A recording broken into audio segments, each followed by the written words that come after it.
Hello everyone, I am Anurag and I welcome you all here.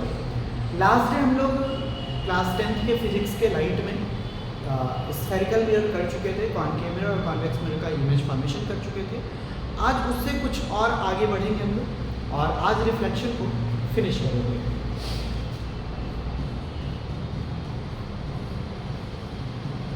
क्या क्या topic होगा आज के लिए हमारा? पहला टॉपिक बहुत इंपॉर्टेंट होगा, sign convention for spherical mirrors. बहुत इंपॉर्टेंट टॉपिक।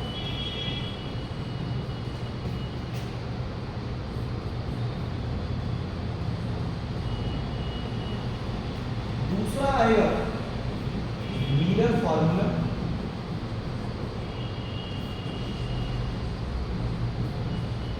तीसरा व्हाट इज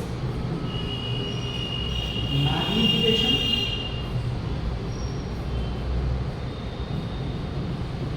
और लास्ट टॉपिक होगा आज के लिए, how will you identify a plane mirror,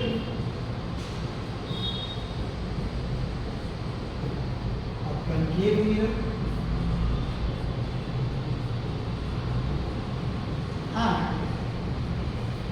convex mirror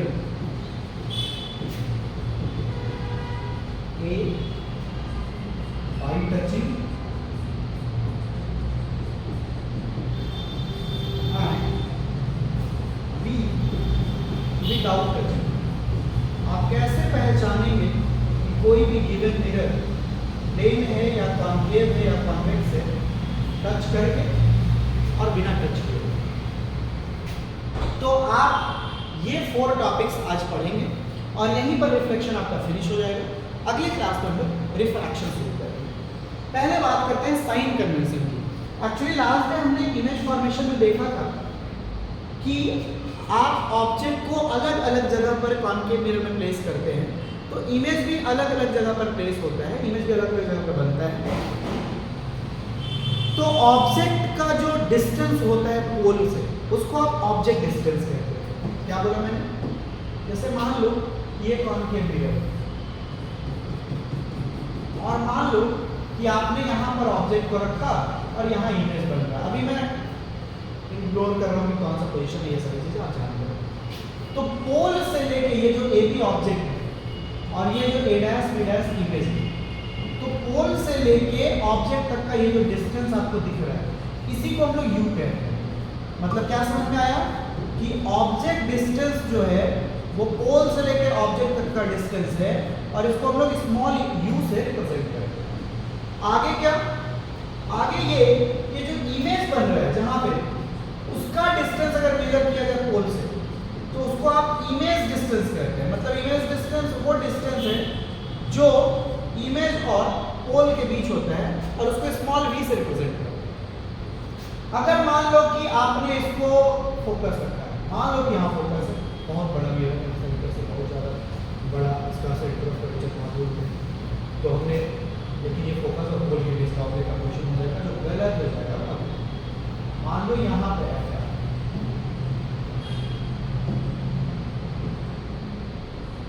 यहाँ है और यहाँ सी। अब क्या हुआ? सी और एफ के बीच ऑब्जेक्ट का प्लेस किया, सी और एफ के बीच अब करेक्ट हो गया।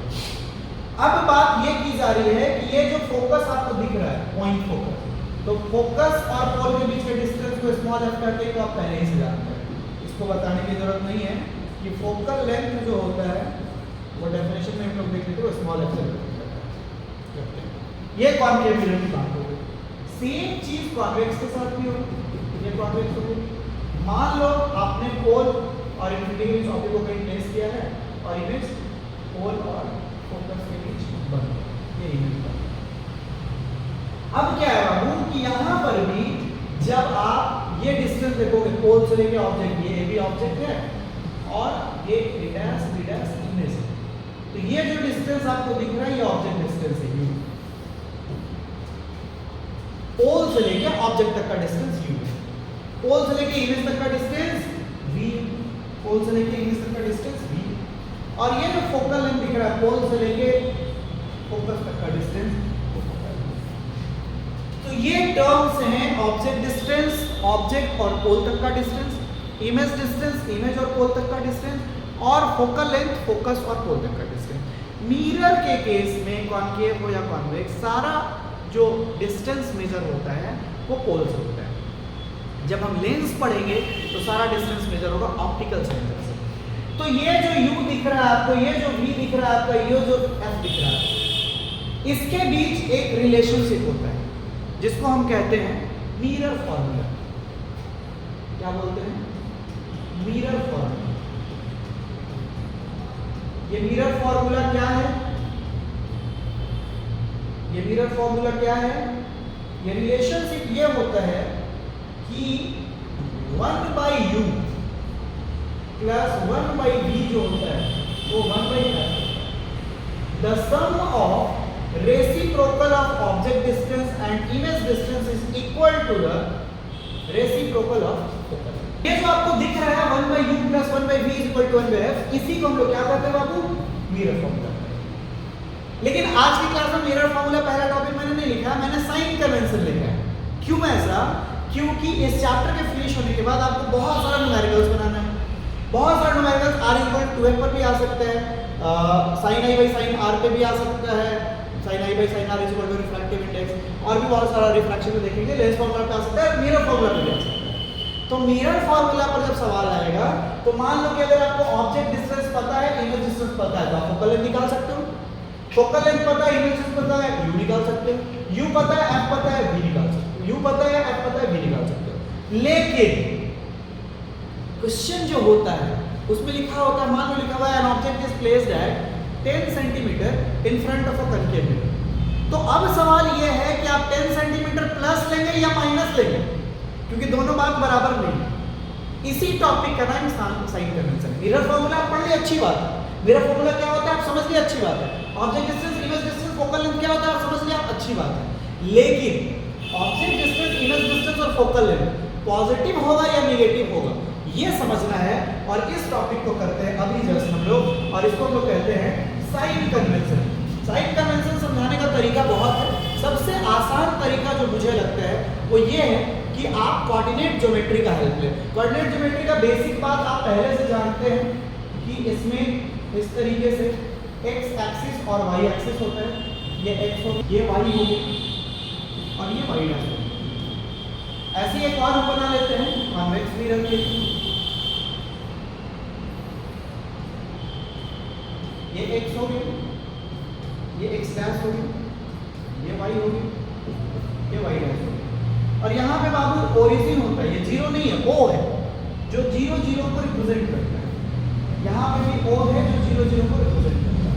अब ये बात तो आपको पता है बहुत अच्छे से, मैथ का सबसे आसान टॉपिक तो यही है सर, कि इधर जो होता है वो पॉजिटिव होता है, इधर जो होता है वो निगेटिव होता है, ऊपर जो है वो पॉजिटिव और नीचे जो है वो निगेटिव। सेम चीज यहाँ भी करेंगे सर, इधर जो होता है पॉजिटिव, इधर जो होता है निगेटिव, ऊपर जो है वो पॉजिटिव और नीचे जो है वो निगेटिव। आगे क्या? आगे ये कि आप यहाँ प्लेस करने से कॉन्केव मिरर को, ये कॉन्केव मिरर आपके पास है और यहाँ प्लेस करने से कॉन्वेक्स मिरर को। तो हम साइन कन्वेंशन पढ़ रहे हैं यहाँ पे कॉन्केव मिरर का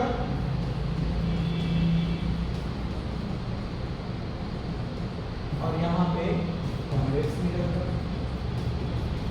अब आप खुद कॉमन सेंस लगाओ कि ऑब्जेक्ट जो रखते हैं आप मिरर में, ऑब्जेक्ट जो रखते हैं आप मिरर में यहीं रखते हैं। मैं बार बार बोल रहा हूं कि मिरर कॉन्केव हो या कॉन्वेक्स हो, ऑब्जेक्ट हमेशा सामने रखना है। लेंस की बात अभी नहीं हो रही, ऑब्जेक्ट हमेशा इधर आप रखेंगे, इधर रखेंगे तो इमेज बनेगा ही नहीं, रखना है रखिए, इमेज फॉर्मेशन नहीं होगा। तो इमेज फॉर्मेशन के लिए तो ऑब्जेक्ट हमेशा इधर ही होता है, ऑब्जेक्ट हमेशा इसी तरफ आप रखते हैं। तो ऑब्जेक्ट डिस्टेंस को आप u से रिप्रेजेंट करते हैं, तो u क्या मिला? नेगेटिव। यहां पर भी u क्या मिला? नेगेटिव। क्या मिरर में u पॉजिटिव हो सकता है? बिल्कुल नहीं, नो मींस नो। तो अब सवाल आएगा न्यूमेरिकल का, an object is placed at 10 centimetre front of a concave mirror, तो आप u is equal to 10 centimetre नहीं लेंगे, आप u इज इक्वल टू -10। तो ये बात हो गई u की। ऑब्जेक्ट डिस्टेंस 10 सेंटीमीटर का क्वेश्चन में होगा न्यूमेरिकल में, तो आप 10 सेंटीमीटर नहीं लेंगे, -10 सेंटीमीटर लेंगे। u नेगेटिव कैसे हुआ ये आपको समझ में आ गया होगा, क्योंकि कोऑर्डिनेट ज्योमेट्री का हम हेल्प लेंगे। अब बात करेंगे v की। देखो यहाँ पर v जो था ना, इमेज फॉर्मेशन जब आप देख रहे थे लास्ट क्लास में, तो आपने देखा था कि इमेज जो बन रहा था 5 केस में रियल एंड इन्वर्टेड बन रहा था। कभी यहाँ बन जा रहा था, कभी यहाँ, कभी यहाँ, कभी इंफिनिटी पर, इधर ही बन रहा था। मतलब कि v अगर रियल बन रहा था तो v को आप क्या लेंगे, निगेटिव। लेकिन एक केस में देखा गया कि v तो इधर भी बन गया, इमेज इधर बन गया था, बना था कि नहीं बना था, बना था, तो क्या लेंगे उसको, पॉजिटिव। मतलब कि अगर यही v वर्चुअल हो तो उसको क्या ले लेना है बाबू, पॉजिटिव। अब क्वेश्चन में दिया रहेगा the image is formed at the real image is formed at 30 centimetre, तो जब रियल इमेज कॉनकेव में दिया रहेगा तो -30 लीजिए, जब वर्चुअल दिया रहेगा तो +30 लीजिए। यही सीखना है अच्छे से, तो आप सारा न्यूमेरिकल बनाएंगे और सब सही बनाएंगे। यहाँ बात कर लेते हैं भी, इसमें इमेज बाबू दो ही बन रहे थे, या तो फोकस पे बन रहा था या फोकस और पोल के बीच बन रहा था। मतलब या तो यहाँ बन रहा था या यहाँ बन रहा था, या तो यहाँ इमेज बन रहा था या यहाँ बन रहा था, और दोनों ही केस में भी क्या होगा, पॉजिटिव। तो इसमें तो रियल का चक्कर है ही नहीं, वर्चुअल है सिर्फ, और वर्चुअल पॉजिटिव होता है। फोकस अब आप खुद कर लोगे, खुद कैसे कर लोगे, देखो आप फोकस खुद कैसे करोगे। स्मॉल f की बात है, यहाँ आता है लाइट, ऐसे चला जाता है, ये इसका फोकस होता है बेस का। तो फोकस क्या हुआ, बोलो बोलो, निगेटिव। लेकिन इसका फोकस वर्चुअल होता है, ऐसे आता है लाइट, इधर चला जाता है, इधर आप इमेजिन करते हो तब जाके ये फोकस होता है, ये आपका ऐसे होता है। तो यहाँ पे क्या हो गया, मिरर के केस में रियल चीजें हो तो निगेटिव, वर्चुअल तो पॉजिटिव। इस टॉपिक को हम लोग साइन कन्वेंशन कहते हैं। ये कन्वेंशनल टॉपिक है। कन्वेंशनल मतलब ट्रेडिशनल। ट्रेडिशन है कि होली है तो कलर खेलना है, अबीर लगाना है, सब लोग लगाते हैं एक दूसरे, आपका मन है आप डेली लगाओ, लेकिन ट्रेडिशन तो होली के दिन लगाने का है। यहाँ भी ट्रेडिशन फॉलो हो रहा है, नहीं तो सब उल्टा पलटा हो जाएगा। मान लो कि आप कॉनकेव ऐसे ना रख के ऐसे ले लो, ये भी तो कॉनकेव मिरर है, मैंने बताया आपको मिरर वाले टॉपिक पर, ये भी कॉनकेव मिरर है। और अब अगर ऐसे लगा दो आप कोऑर्डिनेट ज्योमेट्री, अब आप ऐसे देखो तो इधर होता है पॉजिटिव और ऑब्जेक्ट को इधर ही रखना है, तो क्या u पॉजिटिव होगा, बिल्कुल नहीं। तो ये कन्वेंशनल टॉपिक है, ये ट्रेडिशनल टॉपिक है कि आप मिरर को ऐसे ही प्लेस करें। अगर इसी जगह पर मिरर को ऐसे प्लेस कर दिया जाए और इधर को पॉलिश कर दिया जाए, पूरा गलत होता है। तो सिस्टम के साथ चलना है, आपको कन्वेंशन फॉलो करना है, ट्रेडिशन फॉलो करना है। ये टॉपिक बहुत इंपॉर्टेंट है बाबू न्यूमेरिकल्स सॉल्व करने के लिए, और इसको याद नहीं रखने की जरूरत है, बल्कि एक बार अच्छे से समझ लेने की जरूरत है। और अगर न्यूमेरिकल में कोई कंफ्यूजन हो तो वहीं पे डायग्राम बना के देख लीजिए कि u निगेटिव कैसे हो जाता है, v रियल के केस में निगेटिव होता है, वर्चुअल के केस में पॉजिटिव होता है, और f निगेटिव होता है कॉनकेव मिरर में। कॉन्वेक्स में निगेटिव, v पॉजिटिव और f पॉजिटिव। याद करिएगा, रटिएगा तो कितना कीजिएगा। अभी मिरर पढ़ रहे हैं, फिर लेंस पढ़ेंगे तो उसमें भी साइन कन्वेंशन आएगा, तो बहुत मुश्किल होगा सब कुछ याद रख पाना। और जब भी हम रटते हैं तो भूलने की पॉसिबिलिटी होती है या गलती करने की पॉसिबिलिटी है, लेकिन जब आप समझते हैं तो जिंदगी भर आपको याद रहेगा। कोई एग्जाम आप लिखते रहे, आपका गलत नहीं होगा, एक्यूरेसी आपकी होगी 100% और मार्क्स आपका आएगा 100%। और यही फोकस लेके आपको चलना है आगे। तो क्या क्या किए हम लोग, देखिए टॉपिक लिखा हुआ था पहले साइन कन्वेंशन ही, लेकिन मैंने पहले आपको मिरर फॉर्मूला करवा दिया है। तो साइन कन्वेंशन हम लोग कर लिए, ये स्फेरिकल मिरर का साइन कन्वेंशन कैसे होता है। फिर हम लोग मिरर फॉर्मूला देखे क्या होता है, 1/u + 1/3 = 1/f, इसी को मिरर फॉर्मूला कहते हैं। अब बात करेंगे मैग्नीफिकेशन की। देखो अब तक जो हम लोग किए हैं, हम लोग रियल में यही किए हैं कि देखे हैं कि ऑब्जेक्ट कॉनकेव मिरर या कॉन्वेक्स मिरर में कहाँ रख रहे हैं तो इमेज कहाँ बन रहा है। दो चीज़ होगा ना, एक आप देखेंगे रियल वर्चुअल बनता है, वो तो है ही है।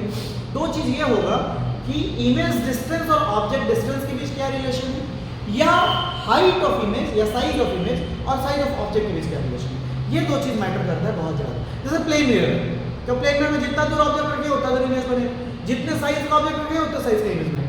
लेकिन कॉनकेव और कॉन्वेक्स में ऐसा नहीं होता है। तो इमेज डिस्टेंस और ऑब्जेक्ट डिस्टेंस को कंपेयर करने के लिए या size of image and size of object को कंपेयर करने के लिए एक टर्म हम लोग डालते हैं मैग्नीफिकेशन। मैग्निफिकेशन क्या होता है? The ratio of image distance and object distance is called magnification. एक ऐसा रेशियो जो इमेज डिस्टेंस और ऑब्जेक्ट डिस्टेंस को बता रहा हो उसे आप मैग्निफिकेशन कहेंगे। या फिर एक और चीज की बात कर रहे थे हम लोग कि मैग्निफिकेशन जो है वो रेशियो बताता है साइज ऑफ इमेज या फिर हाइट ऑफ इमेज आप कहते हैं उसको। हमेशा इमेज को ऊपर रखेंगे बच्चों और ऑब्जेक्ट को नीचे, और हाइट ऑफ ऑब्जेक्ट का रेशियो बताता है। ये आपका हो गया मैग्निफिकेशन। मैग्निफिकेशन एक रेशियो है height of image and height of object. Magnification को हम लोग रिप्रेजेंट करते हैं स्मॉल लेटर m से। थोड़ा बताओ कॉमन सेंस से इसका ऐसे यूनिट क्या होगा। देखो इमेज डिस्टेंस नॉर्मली आप सेंटीमीटर में लोगे, ऑब्जेक्ट डिस्टेंस नीचे सेंटीमीटर, दोनों कैंसिल कर देंगे। कोई ऐसा यूनिट नहीं होगा, ये याद रखना है। जब भी कोई ऐसा फिजिकल क्वांटिटी आपको मिल जाए जो कि रेशियो हो तो उसका ऐसा यूनिट नहीं होगा। यहाँ पे कोई बात है सेंटीमीटर अपॉन सेंटीमीटर, कोई ऐसा यूनिट नहीं होगा। फॉर्मूला क्या मिला आपको मैग्निफिकेशन का? फॉर्मूला मिला m इज इक्वल टू, अच्छा यहाँ साइन कन्वेंशन लगाया जाता है तो माइनस v वही हो जाता है और ये hi बाई h। ये आपका हो गया magnification. Magnification the ratio of image distance and object distance is called magnification, और the ratio of height of image and height of object is called magnification. चलो v और u नेगेटिव पॉजिटिव कैसा होता है तो हम लोग पढ़ चुके हैं। hi बाई h को भी देख लेते हैं। हाइट की बात हो रही है ना, जैसे आप जब इमेज बनाते हो तो एक चीज तो मैंने बताया था कि इसको u कहते हैं, इसको v कहते हैं, इसको f कहते हैं। अब ये वाला जो हाइट है ना, ये हाइट ऑफ ऑब्जेक्ट है जिसको ho कहते हैं, और ये वाला जो हाइट है ना, ये हाइट ऑफ इमेज है जिसको hi कहते हैं। यहाँ भी आप समझ गए होंगे कि ये ho है और ये वाला जो हाइट आपको दिख रहा है वो hi है। तो height of object ho, height of image hi। तो अगर साइन कन्वेंशन की बात की जाए जो यहाँ पे आप देख रहे थे, तो साइन कन्वेंशन में अगर हम कोशिश करें जानने की कि हाइट ऑफ ऑब्जेक्ट को पॉजिटिव लेना है या नेगेटिव लेना है, तो ये भी बहुत इंपॉर्टेंट होगा आपके लिए। देखो ऑब्जेक्ट तो हमेशा सीधा ही आप रखते हो, मतलब प्रिंसिपल एक्सिस के ऊपर ही ऑब्जेक्ट होता है। ये जो ऊपर वाला पार्ट है, ये ऊपर वाला पार्ट ये पॉजिटिव है, ये ऊपर वाला पार्ट पॉजिटिव है। जब प्रिंसिपल एक्सिस के नीचे कुछ आएगा बाबू तब वो निगेटिव होगा। तो प्रिंसिपल एक्सिस के ऊपर ही रखते हैं ऑब्जेक्ट को हमेशा, तो HO जो है वो पॉजिटिव ही होगा, चाहे वो ऑब्जेक्ट कॉन्केव मिरर के सामने रखिए, चाहे वो ऑब्जेक्ट कॉन्वेक्स मिरर के सामने रखिए, हाइट ऑफ ऑब्जेक्ट हमेशा पॉजिटिव होगा। हाइट ऑफ इमेज जो है 5 केस में आप देखे थे रियल एंड इन्वर्टेड बना था, नीचे इमेज बन रहा था, तो मतलब अगर रियल इमेज बनेगा तो hi क्या हो जाएगा? निगेटिव। लेकिन अगर वर्चुअल इमेज हो तो हो जाएगा पॉजिटिव, क्योंकि आप देखे थे वर्चुअल इमेज यहाँ से बन रहा था, ये पॉजिटिव होगा। यहाँ तो दो केस में इमेज बनते हैं, दोनों ही केस में ऊपर ही बनते हैं, तो यहाँ पर hi क्या होगा? पॉजिटिव। तो ये भी तो साइन कन्वेंशन है, ये भी तो साइन कन्वेंशन है, क्योंकि आपको मैं बार बार बोल रहा हूँ कि आपको डिस्टेंस और हाइट दोनों देखना है। तो मैग्निफिकेशन से अब जैसे मान लो कि आपसे पूछ दिया जाए कि प्लेन मिरर का मैग्निफिकेशन क्या है, प्लेन मिरर का मैग्निफिकेशन क्या है, तो आंसर आप बोलेंगे क्या? 1। क्यों 1 बोलेंगे? क्योंकि इमेज डिस्टेंस और ऑब्जेक्ट डिस्टेंस सेम होता है, इमेज हाइट और ऑब्जेक्ट हाइट सेम होते हैं। लेकिन क्या कॉन्केव में हर केस में 1 होगा? बिल्कुल नहीं होगा। अगर आप C पर रखेंगे तो बात अलग है, सेंटर ऑफ इरेजर पर रखेंगे तब, अदरवाइज अलग अलग वैल्यू होगा। अगर मैग्निफिकेशन 2 है, इसका मतलब ये कि ऑब्जेक्ट डिस्टेंस से इमेज डिस्टेंस डबल है, या ऑब्जेक्ट हाइट से इमेज हाइट डबल है। इसका भी बहुत इंपॉर्टेंट रोल होगा जब हम न्यूमेरिकल्स बनाएंगे। आगे बात आती है कि मिरर फॉर्मूला हम लोग देख चुके हैं, मैग्निफिकेशन देख चुके हैं, साइन कन्वेंशन देख चुके हैं। बहुत इंपॉर्टेंट क्वेश्चन अब आता है जो बोर्ड्स में कई बार पूछा गया है, प्री बोर्ड्स में पूछा गया है, स्कूल एग्जाम्स में पूछा गया है। आप कैसे आइडेंटिफाई करेंगे प्लेन मिरर, कॉन्केव मिरर और कॉन्वेक्स मिरर को by touching, without touching? By touching पूछा नहीं जाता, ये बहुत नॉर्मल सा बात है। तीनों मिरर के बारे में हम लोग पढ़ चुके, प्लेन के बारे में पढ़ चुके, कॉन्केव के बारे में पढ़ चुके और कॉन्वेक्स के बारे में पढ़ चुके, और आपको बहुत अच्छे से पता है कि तीनों का रिफ्लेक्टिंग सरफेस की बात की जाए तो प्लेन मिरर का प्लेन होता है या स्ट्रेट होता है, कॉन्केव का क्या होता है बाबू?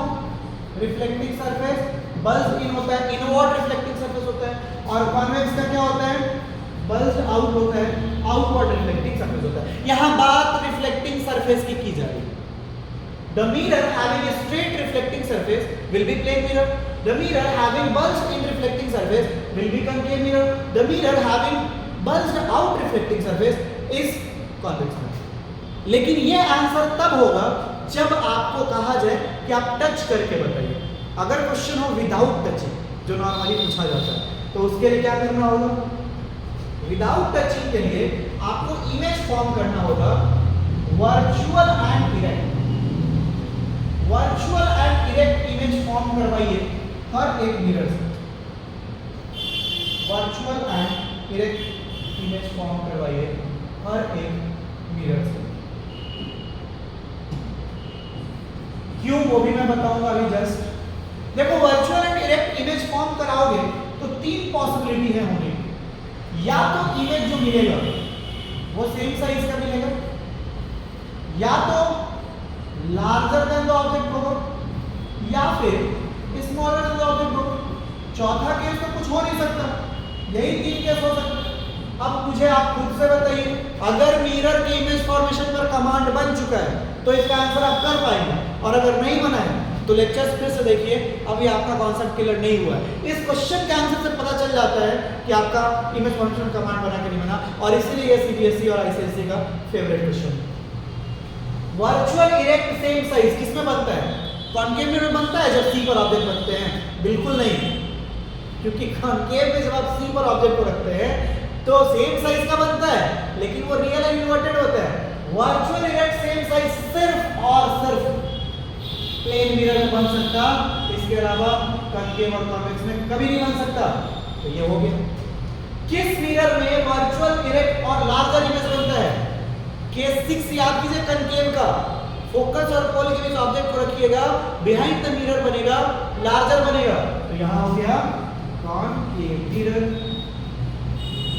और अगर आप बात करेंगे स्मॉलर का, तो कॉन्वेक्स पढ़े ना हम लोग, वर्चुअल इरेक्ट ही बनता है दोनों केस में, स्मॉलर बनता है, तो बन गया convex. If you are not supposed to touch the mirror, how will you identify? बात बहुत इंपॉर्टेंट है बाबू, कि अगर आपको टच करके बताना है कि मिरर कौन सा है, तो आप टच करके देखेंगे। अगर वो स्ट्रेट है, अगर वो प्लेन है, तो ये आपका प्लेन मिरर होगा। अगर वो बल्ज इन रिफ्लेक्टिंग सरफेस है, इनवर्ड रिफ्लेक्टिंग सरफेस है, तो कॉनकेव मिरर हो गया। अगर वो बल्ज आउट रिफ्लेक्टिंग सरफेस है, आउटवर्ड रिफ्लेक्टिंग सरफेस है, तो कॉन्वेक्स हो गया। But if you identify the mirror, मतलब आपको 3 मिरर रखा हुआ है और कहा जा रहा है कि बिना टच किए हुए बताना है कि कौन सा मिरर कौन है, ए बी सी है, ए प्लेन है, कॉनकेव कॉन्वेक्स क्या है, बी क्या है, सी क्या है। तो आप क्या करेंगे कि तीनों ही मिरर से virtual and erect image form करवाएंगे। क्या करवाएंगे? Virtual and erect image form कराएंगे। अगर फॉर्म इमेज सेम साइज का है तो वो प्लेन मिरर होगा, अगर फॉर्म इमेज लार्जर है तो वो कॉनकेव होगा, और अगर फॉर्म इमेज स्मॉलर है तो वो कॉन्वेक्स होगा। Okay, if we have to identify a plane mirror, a concave mirror and a convex mirror by touching, we will touch all the 3 mirrors one by one. If the reflecting surface is straight, it is plane mirror. If the reflecting surface is bulged in, it is concave mirror. If the reflecting surface is bulged out, it is convex mirror. But if we are not allowed to touch the mirror, we will form virtual and erect image from every mirror. If the formed image is of same size, the given mirror is plane mirror. If the formed image is larger than the object, then the given mirror is concave mirror. And if the formed image is smaller than the object, then the given mirror is convex mirror. कैसे हुआ? ये cases आप जानते हैं कि plane में हमेशा same size का वर्चुअल एंड इरेक्ट बनता है। कॉनकेव वर्चुअल इरेक्ट और लार्जर अगर बनाना हो तो कॉनकेव में भी हो सकता है, वर्चुअल इरेक्ट स्मॉलर बनाना हो तो कॉन्वेक्स में। यही था आपका आज का क्लास। अगले दिन हम लोग रिफ्रैक्शन ऑफ लाइट शुरू करेंगे। पूरा रिफ्लेक्शन आप अच्छे से रिवाइज करके उस लेक्चर को अटेंड कीजिएगा। पहला टॉपिक आज का हमारा था sign convention for spherical mirrors, और आपको बताया गया कि आप कोऑर्डिनेट ज्योमेट्री का हेल्प लें और यू वी एफ आइडेंटिफाई करें। साथ ही साथ एच आई और एच ओ भी प्रिंसिपल एक्सिस के ऊपर जब ऑब्जेक्ट को आप नॉर्मली रखते हैं तो वो चूंकि ये कन्वेंशनल टॉपिक है, ट्रेडिशनल टॉपिक है, ऊपर ही रखेंगे तो वो एच आई एच ओ जो होगा वो पॉजिटिव हो जाएगा। एच आई अगर आपका रियल इमेज बन रहा है कॉनकेव में तो वो निगेटिव हो जाएगा, लेकिन ऊपर बना रहे हैं तो पॉजिटिव भी होगा जब वर्चुअल का केस होगा। और कॉन्वेक्स में तो रियल ही मतलब सॉरी कॉन्वेक्स में तो वर्चुअल ही इमेज बनता है, तो HI और HO दोनों पॉसिबल होंगे। UVF क्या होंगे, वो क्वाड्रेटिक मैथड। मिरर फॉर्मूला क्या होता है, 1/u + 1/v = 1/f होता है। इसका डेरिवेशन आपके सिलेबस में नहीं है, आगे क्लास में आपको बताया जाएगा। और यहाँ पर ये है कि जब भी आप न्यूमेरिकल सॉल्व करेंगे तो साइन कन्वेंशन जरूर अप्लाई करेंगे। मैग्नीफिकेशन क्या है, the ratio of image distance and object distance is called magnification, और the ratio of height of image and height of object is called magnification, written by small letter m, and it has no unit. How will you identify a plane mirror, concave mirror and convex mirror? By touching and without touching.